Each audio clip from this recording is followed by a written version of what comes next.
So we will go for the next one. That will be Raymon. You're already there. Good, good, good, Martin. Good to have you there. Huh?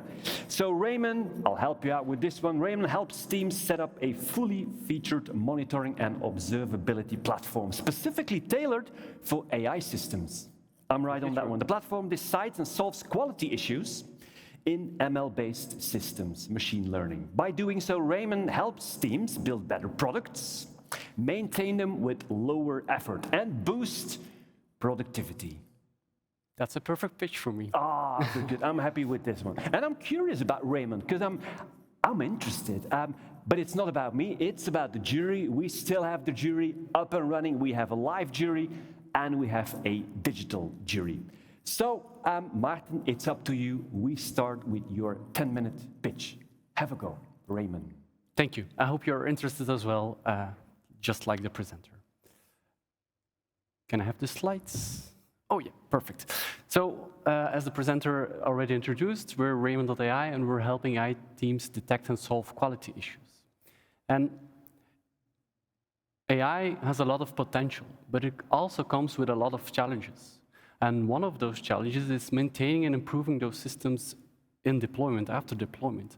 Because, as Christopher Rees said, it's the dominant factor in the total cost and value. And he's been working at Apple and Stanford University and researching this. And it's really crucial after deployment to get your AI system right. And it's not only in academic research that has been said, it's also usual research like done with AI companies. And it states that 72% of the AI companies need to keep allocating more than 50% of the initial resources to maintain and improve those AI systems. So half of the time, half of the resources needed to develop those AI systems need to keep being used for after deployment. So that's a really critical and important process for us.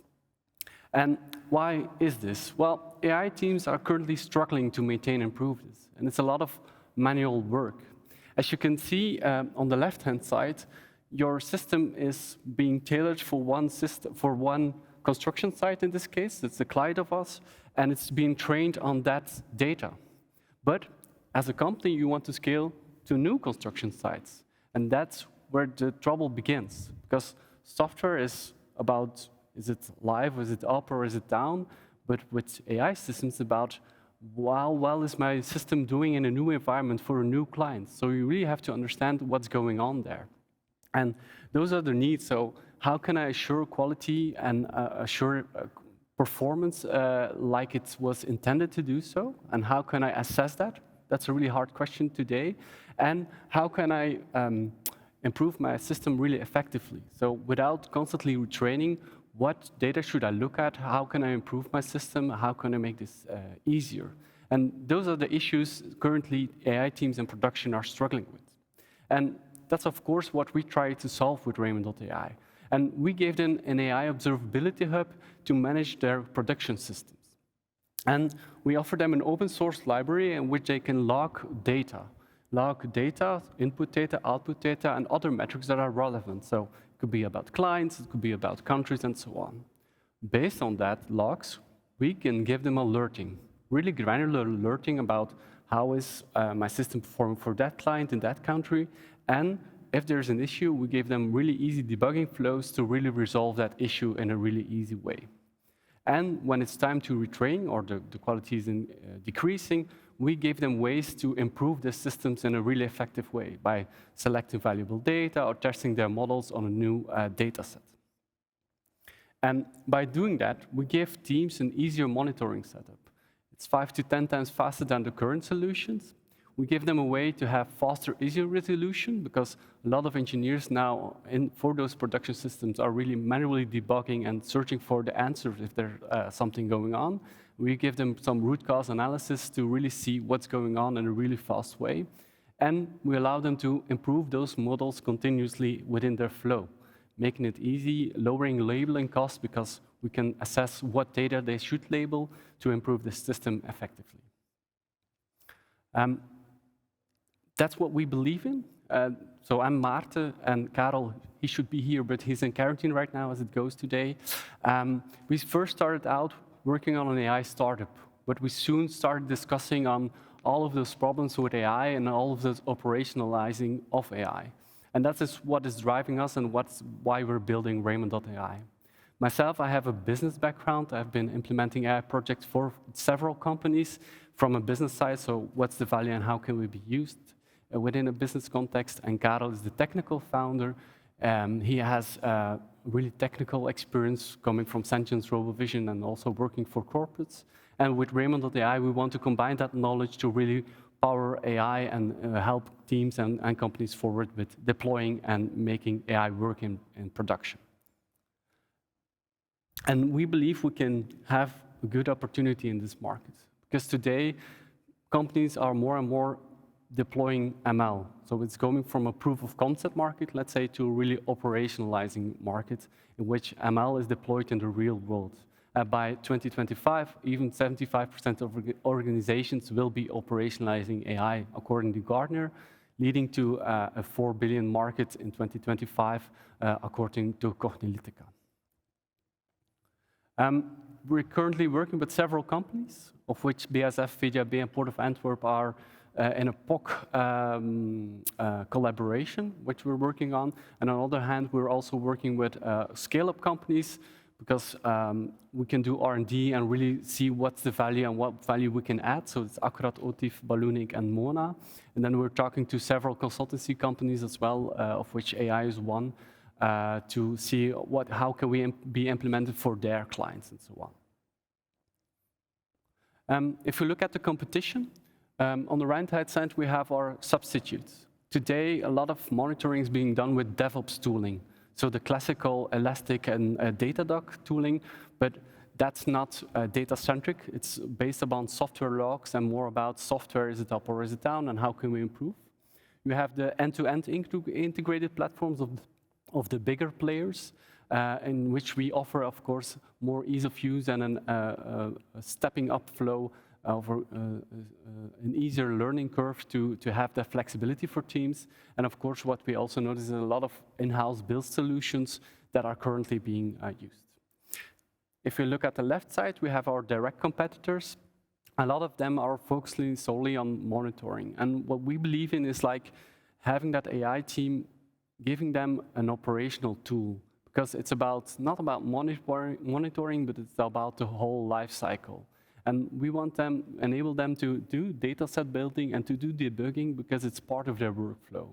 And on top of that, we also want to be extendable, because no system is similar to another, especially in AI. So we want to enable them to add metrics that are specific for their system, specific for computer vision, and so on, to really help them improve their systems in a systematic way. What we're building towards is setting up an online low-touch distribution, so that's our go-to-market. We've been noticing that a lot of AI companies or companies deploying AI, the AI team is a really crucial player in the decision upon which tools are being used. So it's really important for us to get in touch with them and to drive interest with them, to drive interest, of course. And what we're currently doing is evangelizing our solution by going to events and to do public speaking, and by demonstrating value. That's why the scale-ups come into play. That's really easy to demonstrate value in a really easy way and in a really easy and convenient story. And on the other hand, we have the seamless onboarding we're currently working on. We have a first version of our docs ready, in which engineers can run to what we're doing and have demonstrators. And what we're also working is it's free to get started and have that low-touch adoption, of course. If you look at our revenue model, we're in alpha pricing. So for our first couple of clients, we're really stressing what value are we offering and how can we improve that value. In the future, we want to go to usage-based pricing, in which we price according to how many slices, and slices are, for example, segments of data of specific clients or specific countries, so we can grow with our clients and grow with their models, so it's easy to adopt and we can grow with them. And also what is a bit special, we want to work with it as a hybrid SaaS. So SaaS is our default options online, but a lot of clients are talking about data security and data governance and so on. So we want to do it hybridly, so which is part of the crucial data is stored on-premise with them, and all of the metrics and metadata is stored within us, and they can have, to put it simply, an UI to process and visualize the data which is on their premise and together with the metadata we have. And today we're raising a 500K round by February 2022 to really focus on the marketing and awareness. So having that go to market, go live, and see how can we work that low touch distribution even more. And of course also bringing up our product to full operational level. Because that's really important. There's a lot of assessment looking at that product, and for the AI teams, it's really important to see that. So let's make AI work. Thank you for your attention. Good. And unfortunately, your partner is not here, but okay, yeah. You will also take perhaps the technical questions, eh? Yeah. We'll see about that one. If they're really technical questions, we can still answer them in a later phase. Yeah, true. Yeah, all right. Great to have you, Martin. And I'm curious on this one, because this is really a startup, and it looks promising, because I really think that, as you mentioned, AI is going to boom even more. So you need to get these systems to become better and test them, and yeah, it's good. All right, let's get to the Q&A, please. All right. Okay, maybe we'll start with the remote jury members, see if there's any questions there. There are. Let's start with Mark, maybe. Thank you. I think maybe my hand was a couple of seconds slower than, but Martin, yeah. Thanks for the pitch. I mean, obviously a fascinating area, and one that, as you rightly say, is going through a transition, right? We're going from the POC phase, everyone has an AI project, but not quite sure what they're doing with the project, to more of a business orientation phase where AI ops will become critical. So is it that AI ops market that you're really focusing on, right? So once the model has been created, how it manages when it's in production, how you get value through reuse and continuing the fine tuning? Or are you also targeting you sort of mentioned the build creation, but to me that seems to be a different market and a different market opportunity. Yeah, it's true. We're more focused on the ML ops part, because it's after deployment that our benefits are the biggest. But from a user perspective, it's also important we're exploring how can we be more part of the process earlier on, because we're coming now at the end of the process, let's say, and then we have to be integrated. So we're working towards how can we make it easier, how can we be a bit earlier from a product of our adoption point of view, but our value comes after that. So once it's in production, having the granular view on what's going on, the monitoring, what metrics should I use, and so on, and with all of the automation that will be going on, like the retraining that automated and so on, giving the metrics or giving a report about the metrics, that's a really important process as well. Just from a user point of view, adoption point of view, we're exploring how can we be a bit more earlier on, let's say, so we can help them as well there. And then as the business model or the pricing model evolves, you sort of mentioned that you're moving from a per user to more of a slice or usage basis, but ultimately, do you see an opportunity to move to more of a value creation type of model, right? If these are being used, they're being used effectively, they're delivering value, how do you realize more of that? Well, for us, the slices are more or less, let's say, away and towards that value, because we've looked into, you can have one model for a lot of clients, or you can have multiple models for several clients, and those slices are like something what indicates how complex a system is and how much value it is creating somewhere, because we can have one model be deployed for 10 clients, let's say, in 10 countries, and then we price based upon that slices and the combination of slices at that point.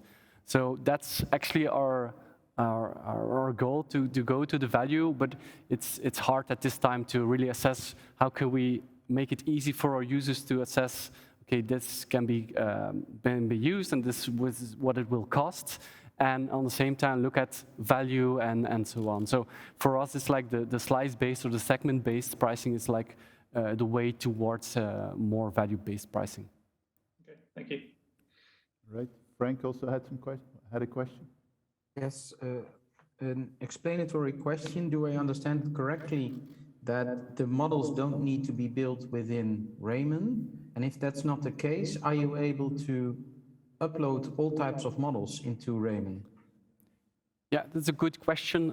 It's sometimes hard to put it in a general presentation, but it's actually a logging library. So it's an open source logging library AI teams really easily can implement inside their system. So it's like a typical logger for software, and based on that logs, we get metrics, and those metrics are calculated on our platform to see, for example, is this point out of distribution or not? That's calculated on our platform, but the calculations for the metrics and so on, the distances between them, for example, are calculated within the system with a simple Python library, and they're sent over to our platform. Yeah, get it. Yeah, thank you. And yeah, so, sorry, to answer your second question, at this time it's possible for every AI system. So it's possible for structural data, NLP, computer vision at this point. So it's a generic platform at this time, and that's what we're trying to explore as well. In which area can we add the most value? Sorry. So I think problem solution is straightforward. More if we migrate from problem solution to product market, what's the first market you want to address and why? That's been quite a journey, and still a bit of a journey, to be honest. What we're currently focusing on is on AI teams who have some kind of own responsibility and rather complex systems. That's what we really are the best at, and today we're focusing more on computer vision and complex systems on the other hand, because we're working together with those scale-ups to see, okay, what metrics are crucial to really assess quality in an easy way and are low cost as well in computation. So that's what we're currently focused on that computer vision front and the metrics over there. All right. Jürgen, you also had a question? Damn, he's on mute again. We don't hear you, Jürgen. You have to unmute, I think. Is that us or him?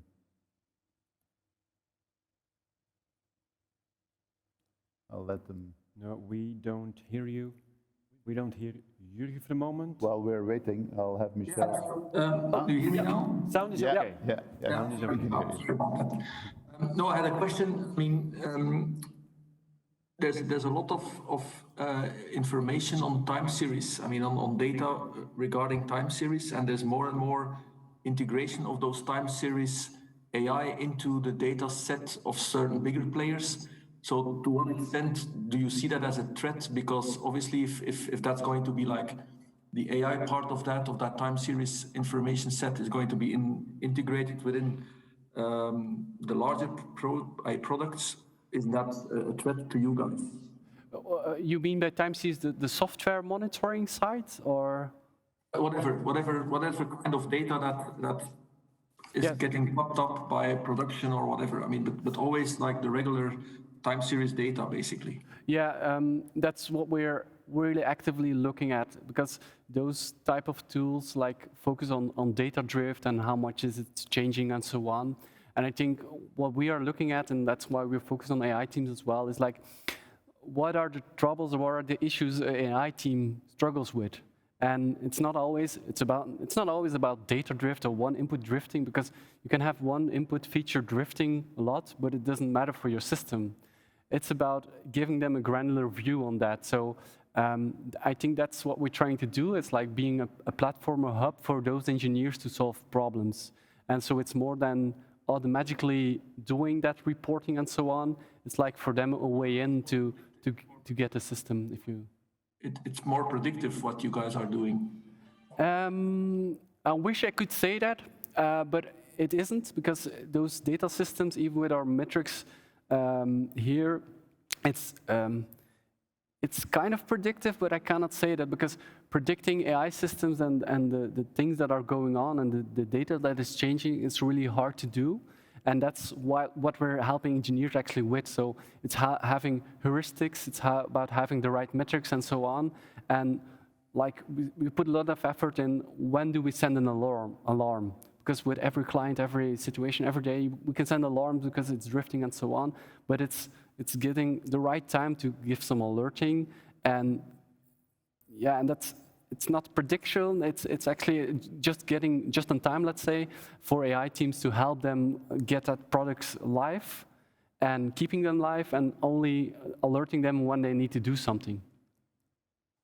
Yeah, okay. Thanks. All right, any questions here? Michel, you had one? Yes, I will not ask questions about the technology. I'm not an expert, but I'm a bit confused about the stage of your company. Yeah. Because it sounds like you have no revenue yet, which is not a problem. You didn't project any revenue yet, which is not a problem. You're an early stage company. I love that. But you make a claim about competition with all the green dots, which are very hard for us to estimate or to evaluate. And so therefore, I don't understand why you want to raise so much.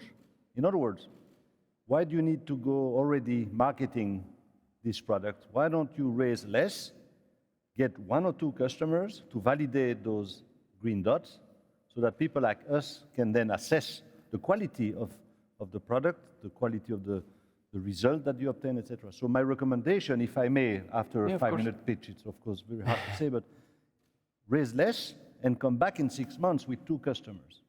Now, maybe I misunderstood, and you already have those 2 customers, and then, but what's your take on this? No, I completely agree. I think it's the eagerness of Karel and me to go forward, because the startups I mentioned here are like also new on the scene. And I think what we're trying to do is like, that MLOps space is like in a state of flux, and I think we want to go fast, but I understand your opinion and it's feedback we get. But yeah, we want to go fast, and we want to have a product that's up to a level that AI teams can use it. And that's sometimes a struggle, like the consultant we were talking to was like, they're implementing data governance and data security stuff, and then we come with a product that isn't ready to do that, up to that level. And that's a struggle, and of course that's a bit of a struggle if you have more of a technical product, like we want to push that product forward. But I agree, it's a tension field, let's say. We're working with several clients, we're pre-revenue at this point, but we really want to go forward and push our boundaries on what we can do in that market and that new evolving market, actually. Erik? Yeah, I'll build further on that last point, because I was also interested on your competition slide, where I think you called them end-to-end platforms. You put them under competition. But at the same time, you could say if you want to grow fast and find those first customers, those platforms are typically widely adopted. So have you considered standing on the shoulders of giants and grow with them versus position yourself as an easy-to-use GitHub library, let's say, specifically targeted at developers?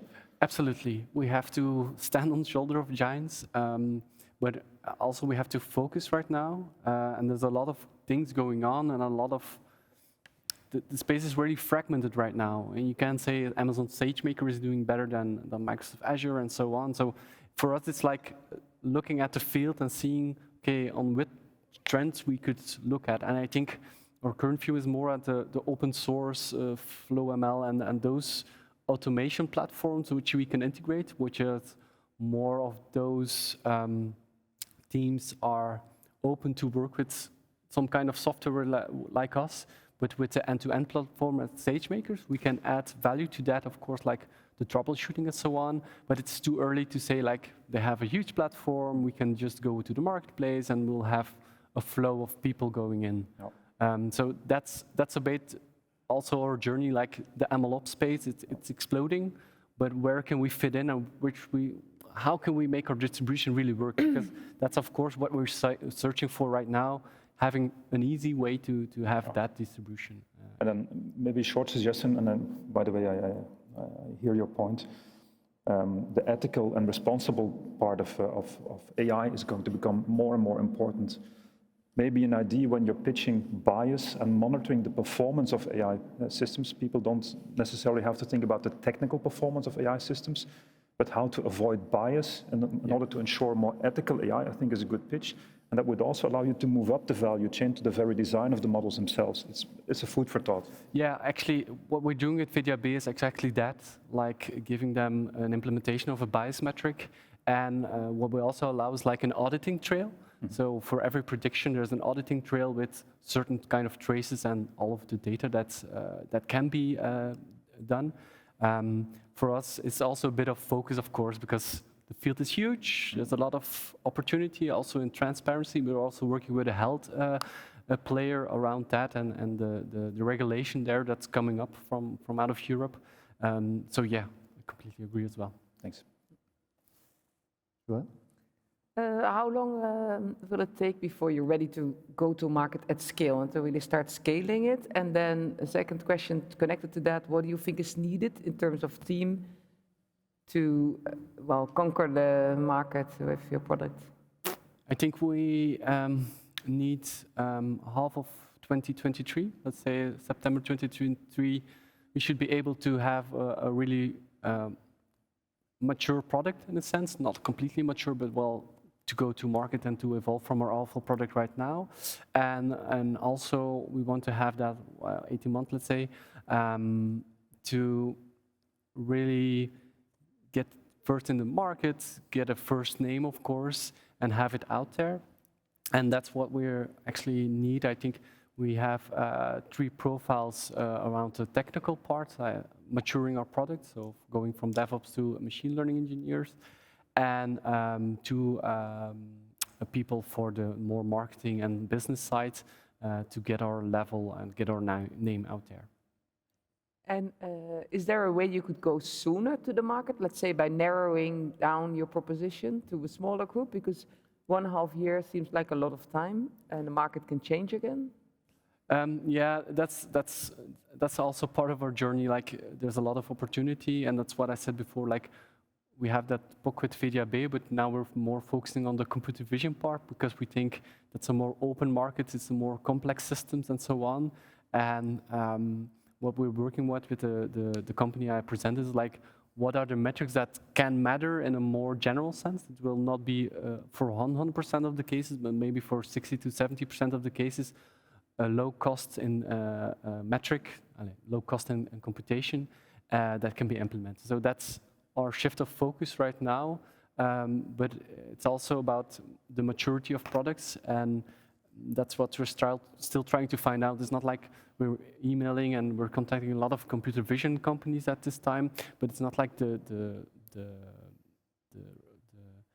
people responding are like at mass at this moment. So it's about having that name out there and having some going public speaking and talking to people. It's really important in that scene, in that sense. Okay, one more question. Maybe a last question. You mentioned different interested customers. From some are large companies, some are really startups. Are you doing proof of concept with all of them? Yeah, we're doing proof of concept with the bigger companies because that's easier to work with. With the startups, it's more about a close relationship, so we can have our product our alpha product right now implemented in a more safe environment, in which we have more control, which we can do next to them and see what value we are offering. So it's the startups in our sense is more like R&D, and that's really important also to show value and what we can offer and so on, so we can project it to other teams as well. So like, for example, the VideaB is really a proof of concept when we have to go to paperwork and so on. So that's how we look at the stuff, because we're eager to also put our product in production and see where's the value, where is it not, and how can we improve that. And those box, how long will they last? And do you think your sample is enough with what you have currently, or will you need to have more proof of concept before you go to market? Well, the last 3 months, I think that will be enough to assess our value and see once it's integrated, of course, and it's interesting, we can go for further. but it should be enough to assess our value at that point. All right. Thank you. Thank you for all the questions. All right, Maarten, you heard some tips already, like what are your first 2 clients? And then I heard about speed. They want to have something in the market, and you want to finish products, like prove the real value. So it's like a balance, huh? Yeah, true. I know, but it's interesting. Okay, most important, but I'm eager to learn if they really now want to continue talking or just keep the line open. That's also possible, and wait for a couple of months. Yeah. So, Wim, please ask the question. Yeah, the billion-dollar question. So who's interested in engaging in further discussions with this team? Whoa, oh my God, 1, 2, 3, a lot of people. 4, 5, 6, 7, 8. 8 Thank you very much. That's promising. It was because of your pitch. No, not that many, because we're still trying to find where we're going, but it's a really interesting space, and I think we can do something there, Yeah. Wow, hey, thanks for being here. It is great, interesting for me, and for them, apparently, and for you, I hope for you at home also. So, thanks you very much. Thank you, Maarten.